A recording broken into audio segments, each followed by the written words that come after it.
big twist. And viewers, this twist has the potential of lifting Hindu hopes. We are today a step closer to knowing the truth about Gyanvapi. The court has allowed a survey on this particular structure that you see in the middle of your screens. Hindu faithful believe this is a Shivling. This is one of the original Shivlings. It is a Shivling that marked the sanctum sanctorum of a great temple to Lord Mahadev. And viewers, the Hindu community believes that a mosque was forcibly erected on top of this temple in an act of wanton settler colonization of India. But in a crucial order in the Gyanvapi case, the Allahabad High Court has allowed a scientific survey of this black structure found in the Wuzu Khana of the Gyanvapi complex. The Hindu side claims that the structure is a Shivling. The mosque authorities say that it is the fountain of the Wuzu Khana. The court ordered the Archaeological Survey of India to conduct the carbon dating process without causing any damage to the structure. It set aside an October 14 order of the Varanasi District Court that rejected a plea for scientific investigation. That plea was filed, viewers, by the Muslim side, who don't want Hindus to reclaim this particular site for themselves. They say that this is a mosque, that this structure is part of a fountain in the Wuzu Khana. It has no significant religious value, no spiritual value. The Hindu side has hailed the order today as a win for their right to believe. It's a win, it's a vindication of their faith. And this particular carbon dating exercise is now going to begin. The fundamental fact is, viewers, that from Ram temple to the Kashi Vishwanath temple, there is one common thread. And that common thread is that Hindus have been made to doubt their faith continuously. For years altogether, viewers, a motivated group of individuals refused to allow carbon dating or any archaeological survey to be conducted at the Ram Janam Bhoomi. Finally, the Supreme Court gave in and allowed for that survey. And we all know, viewers, what was established on the back of those surveys. There has been a survey already conducted on this particular site, viewers. And photographic evidence, as they went down into the basements of this particular structure, Hindu symbols were discovered. Hindu motifs were discovered, clearly pointing to the existence of a centuries-old temple that was built over. And there's enough proof to suggest, viewers, that in a wanton act of desecration by settler colonizers, this particular temple was destroyed. Now I want to ask some fundamental questions. And these questions, viewers, I'm going to pose to Mr. Abdul Razack Khan and Lokesh Jindal of the Congress Party. First, Mr. Khan, I want to ask you, whether it's the Ram temple or Kashi Vishwanath, why is it that Hindus are forced into not making inquiries into their past, into their history, into their legacy, into their traditions, into their culture? Why should this be the case? Why should there be a veto only exercised by one community over the other? Mr. Khan. Rahulji, a 3 lakh square foot of Kashi Vishwanath Mandir is coming up. The Gyanvapi Mosque complex has already given 1,200 square feet of their land to the Kashi Vishwanath corridor. Apart from this, this masjid stands there since 354 years. Now that you're trying to portray that this was a Shivling or it is a fountain, that's a different story. When I got the message to come here on this debate on Times Now, I did a little bit of research. I wanted to know what is carbon dating. I found out that the carbon dating is done only for organic materials something like a tree, plant, remains of animals or humans, those things are organic materials that would have absorbed carbon, but not a stone. Now, ASI itself says that directly dating of the Shivaling is not possible and that the age can be ascertained only with proxy dating of the materials that can directly correlate with the establishment of the lingam. Now, I seriously fail to understand, the High Court overruling the lower court order has given, much respect to the court. I'm not talking against the court, but I'm saying what would you find out when the ASI itself is saying that we cannot directly find the age, we cannot directly find it from that stone, we will find something else that could, that could relate to the lingam. No. What does this mean? You're not. No, 1 second. Mr. Mohan Bhagwat ji. Mr. Khan. Mohan Bhagwat ji. Mr. Khan, 1 second. We'll come to that aspect of it.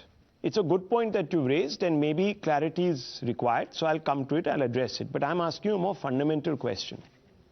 From day one, when the Hindu side has wanted to ascertain what stood at this particular site, the Muslim managers of this particular mosque that was built very clearly, sir, and history is testimony to this, on the remains of a temple that was broken down. Sir, are we here sitting 1 second, sir, go ahead and correct Mr. Khan, I never historic interrupted wrongs you. I allowed you to 354 speak. years ago? Now, see, again, you're breaking my chain of thought, and that's not fair. And I'm only trying to help you out here, and I'm only asking you a question.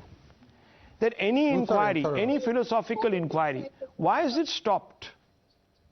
Why is it stopped? Why should the Hindus not be able to determine because what we respect what the aspect of their history? Because we respect the Constitution. Yes, so there is a the law, Constitution doesn't put a ban. 1991, No, 1 second. Protection of religious places. No. No, I'm saying why at all would you want to go ahead and disturb the religious place of worship? Muslims are peacefully worshipping here. Hindus are peacefully worshipping there. You already getting 3 lakh square feet of corridor. Why at all do you want to disturb the, atmosphere of that place? Okay. You have 3 lakh square feet. More than 2 lakh people can come at a time, pray for the Lord Shiva. Why would you want to disturb somebody else's faith you're and wrong. go ahead and say that nothing wrong there has has been an attempt to disenfranchise worshippers from this spot. This spot today is out of bounds. Let me first bring in Vishnu Jain, advocate who represents the Hindu side in this particular matters doing human service. There are 3 arguments here. Number 1, the carbon dating is not going to help at all because it's not the Shivling that is going to be dated, but this particular 5-part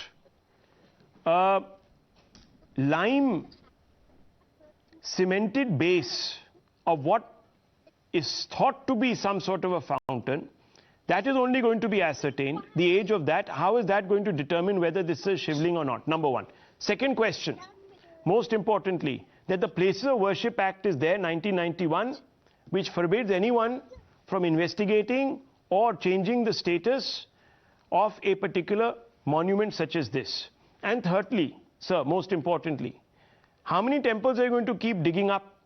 Poor Muslims, according to Mr. Razack Khan, are peacefully there doing their thing. Why do you want to stop them and disturb the peace? These are the 3 questions he has put out there. See, let me answer you very calmly each of your points. And to answer my first point, I would like to say that this is an erroneous reporting that dating exercise will be done only on the top of the Shivlinga. It is completely erroneous. The Archaeological Survey of India has submitted its report into 52 pages, where they have said that they have non-destructive methods by which dating exercise and ascertainment of the entire nature of lingam can be done. They have also gone on record to say that at the prima facie look, this lingam looks millions of years ago, millions of years old. So therefore the dating exercise of lingam can be done, and for that they have suggested various methods like GPR survey, soil stratigraphy, AMS mechanism and other methods also. And this report has been given not just by Vishnu Shankar Jain. This report has been given by IIT Roorkee, IIT Kanpur, BSIP Lucknow, as well as other scientists who are into this field. Apart from that, I would like to say, Rahul, that this survey will be done of the sealed premises by the Supreme Court, And the idea is that the lingam which we see on the first floor of the so-called mosque, this lingam we find the arga of the lingam, because this is coming from beneath the structure. So that also ASI has gone on to record to say that yes, this can be done. This report of the ASI, all the pages also I am telling you at page number 17, 18, 19, 20, 21, page number 1, 6 and 8, at all these pages the ASI has gone on to record to say that this exercise can be done. So only part of binder is not the only part. There are various aspects of this scientific survey and it will be done into various layers. That is point number 1. So far as point number 2 is concerned, let me tell you Rahul, that it is not the question that Places of Worship Act is attracted in this case. As you already know that so far as the argument of Places of Worship Act is concerned, we have already won before the district judge. The district judge of Varanasi has held on 12th of September 2022 that in this case Places of Worship Act is not attracted. And let me also tell you, when the Anjuman Intizamiya came to Supreme Court, initially the Honorable Supreme Court has also made a comment that the Places of Worship Act does not bar for ascertainment of the religious character. So we already have a judgment in our favor which says Places of Worship Act and Waqf Act is not attracted. And to answer the third point, Rahul, we are not digging up old graves. We are only saying that those places where we have strong belief and astha, where our original Mool Bhagwan Shiv is Virajman, please leave it as a mosque. We are not saying that it will be 30,000 temple, 4,000, 5,000. Vishnu Shankar Jain as an advocate is not sitting on your channel to give any figures. But I am asking a question to myself, that if at any place there has been a temple which was pre-existing and it has been demolished and it has been converted into a mosque, whether the constitution of this country and the CPC does not give me the right to reclaim it back through legal process? And exactly that's what we are doing. If you remember, Rahul, when we had initially done the survey of this place, there were a lot of agitation done that no, we will not allow the Advocate Commission survey. And after that survey, when Shivling, Okay, 15th August 1947 they say, they don't say 15th August 1991. You cannot change the status of any place of but no one worship is changing the status right now. Now just one second, one stage at a time. I want to bring in Ishkaran Bhandari. Ishkaran Bhandari, I was reading a little bit on this issue today, because what is worrying is that Hindus who want to make an inquiry into their past, they are inevitably stopped from doing so. Now, this doesn't happen in any other country. Look at Saudi Arabia, for example. The Saudi government there has ordered a survey to excavate an age-old pilgrim's path called the Zubaydah path that led to Mecca. There, the community is being allowed to investigate their antecedents, their traditions, their cultures through scientific means. It's only here in India that the dominant community is not allowed to do this. Why? Ishkan Bhandari. Rahul, it's a very serious issue, so let's deal with it conceptually. I'll come to this issue, but in India, because you're talking about India versus other countries, tell me one country in which the majority community says have an anti-conversion law and the minority community or the so-called seculars bat for full conversion being allowed, bat against an anti-conversion law. If that fact does not tell you everything you need to know about India, then you need to do a deeper dive into this issue. Now let us come to the issue at hand. First, see the burden placed on the Hindu. He may have a legal right, but Parliament makes a law called Places of Worship Act, which effectively says that he will not be able to access his legal right. He will not be able to go to court. Without much debate, it has remained on the statute books for 30 years. It's now being constitutionally challenged. That's burden number one. Second, let's come to the legal doctrine. Man may lie, but science does not lie. So wouldn't ideally everyone be batting for science? Everyone be batting, let scientific proof come. So after the proof comes, people are lying or people are truthful, that would be established by science. And science by whom? ASI, the highest body of this country dealing with this subject, with top-notch scientists from the most reputed institutes. So the credibility is extremely high. In fact, it's globally extremely high. The very fact that people are opposing science, forget the religious nature, Forget the legal nature. What is here? Here is an objection to science establishing facts. That is the underlining point here. And third objection, what will be the method? Mr. Khan said he did some cursory research. This issue, I think, requires deep research. It would be better if people come with deep research on this issue. Carbon dating, its media is reporting, is one of the means. It may be applicable, may not be. There are a million other means, including zircon dating, including ground penetration radar, including toxology, including the soil. So there are millions of research, and scientists will come and give you more options. Effectively, what we are dealing with today is law barred a case for a Hindu to file on his temples. That because of judgments now they are able to file, and the law itself is challenged. Second aspect, we are today on science. Let science prevail. Let us not have darkness. Let us have objectivity. And after the scientific report comes, we will see what happens next. Lokesh Jindal, at every stage we are told that if the truth is unearthed, you will actually promote reconciliation. Why shouldn't Hindus have a right to know the truth about their past? Rahul, Why, Mr. Lokesh Jindal, is any philosophical, historical, scientific inquiry into a people's traditions or their history make you so fearful? Well, it's not about fear, Rahul. First of all, let us understand how exactly is dating done. Radiocarbon dating is the fundamental. Forget about, sir. I'm not here to do a scientific investigation. Please don't do this again, sir. Again, you are trying to delay. There is no method available right now. I'm asking you whether it is the Kerala story or it is what we are seeing, the evidence perhaps of the existence of a Shivling which dates back to some 400 years, 500 years, perhaps even older. Why can't Hindus be allowed to determine the truth about their past? It's a simple question. What has it got to do with carbon dating and the scientific process? It is to be allowed. I mean, Archaeological Survey of India carries out excavations. Do you support the moves that are being made to go to court to stall this? Simple, Mr. Jindal. Rahul, yes or no? Is it being done as an academic inquiry, or is it being done to achieve a political purpose? This has to be clear. It is a very straightforward historical inquiry. That's all. If it is a historical inquiry, let me tell you, historical inquiry is very different from the way things are proceeding forward. Oh, so what would you expect? No, would you want someone to go and corroborated along with certain tools and implements that are found in the soil stratigraphy, and they are to be corroborated with the carbon dating. Mr. Jindal, this is something very different. Mr. Jindal, this is a court-ordered process. It is a court-ordered process. It is a process which is well established, and it is very scientific. Rahul, do you know till now even the Indus Valley civilization exact year date is disputed? Sir, we are not talking about the Indus Valley civilization. We are talking about a temple which, according to the gazetteers published in 1965, viewers, no other document can be more authentic than this, suggests that a temple was destroyed.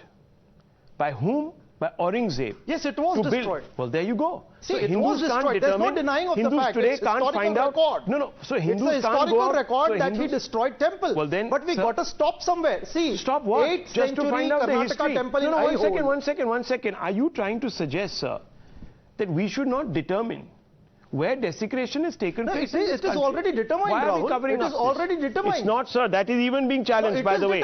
That is also being undermined and challenged. Let me tell you, one second. But tell me, how does it matter after 1947? 1 second, sir. That is also being challenged because during the time period of Muslim petitioners leaked a video. Now we are a secular state. Okay, I don't want to bandy words with you, sir. I'll leave it at this. The fact is, viewers, a bias prevails.